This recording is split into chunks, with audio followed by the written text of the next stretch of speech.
You know the game, right? B7, G52, bingo! It feels like a game of pure luck, doesn't it? Just kind of sitting there, listening for a number. But what if I told you we could transform that simple game into an amazing tool for learning? So, let's dive in and see how. Yeah, really think about that for a second.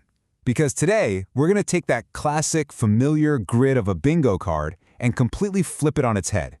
We're turning it from a passive game of chance into a super dynamic and, honestly, a surprisingly effective learning activity. All right, so where do we even begin? Well, it all starts with a simple little makeover, adapting the game's core mechanics for a brand new educational purpose. It's actually a pretty straightforward but really powerful three-step process. First, you're going to ditch the standard cards and create your own custom ones with the answers you want your students to practice. Second, instead of just shouting out N34, you throw out a verbal clue, maybe a little puzzle to solve. And third, the students have to figure out that clue and then hunt for the right answer on their card. Simple, right? And this is the real magic of it. We're shifting the entire dynamic from this passive listening exercise to an active game of thinking and identifying. Your students aren't just zoning out waiting for their number. Nope. They're leaning in, thinking, and are totally engaged with every single call.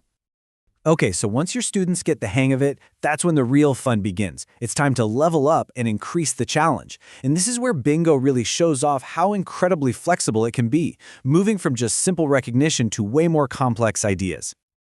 Just look at this comparison. It shows you exactly what I mean. A standard call is just, 15. Boring. But an advanced call could be, find a multiple of 5.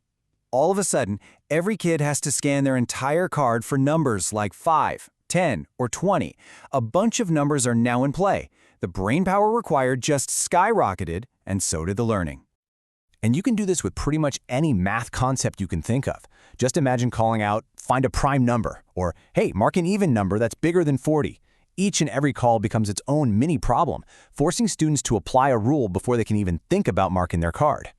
It's like one of the sources we looked at said, you can make bingo more complex by using it to practice specific number-based tasks. See, it's not just about making the game harder for the sake of it. It's about being strategic. You're using the game to target and practice very specific skills. It's focused, and it's fun.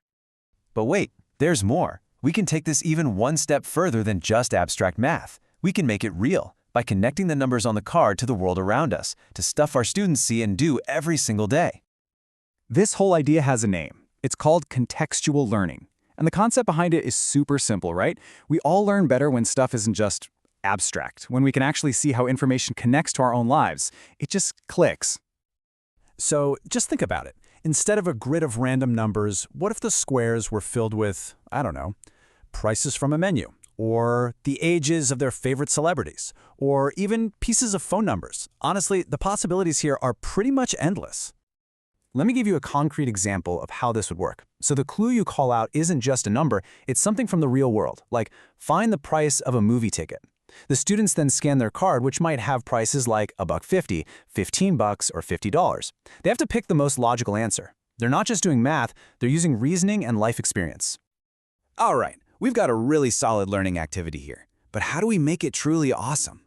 Well, we add one last secret ingredient, a little bit of friendly competition. This is all about tapping into that natural human drive to win and using it to boost motivation. You know how it is. A little friendly competition just goes a long, long way.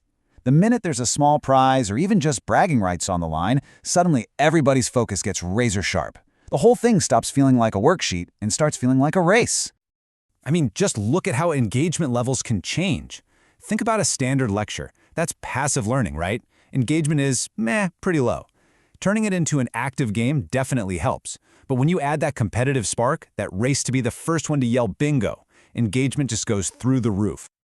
And the strategy here is super simple. The source we looked at suggests offering up small prizes for the first few students who get a bingo. And we're not talking about anything big here, just enough to raise the stakes and make that win feel, a little extra sweet.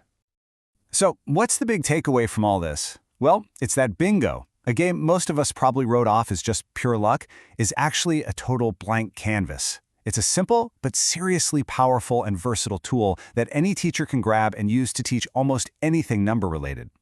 And that really leaves us with one last question to think about. We just totally reimagined bingo. So what's next? What other everyday game is out there just waiting for you to transform it into an amazing learning tool?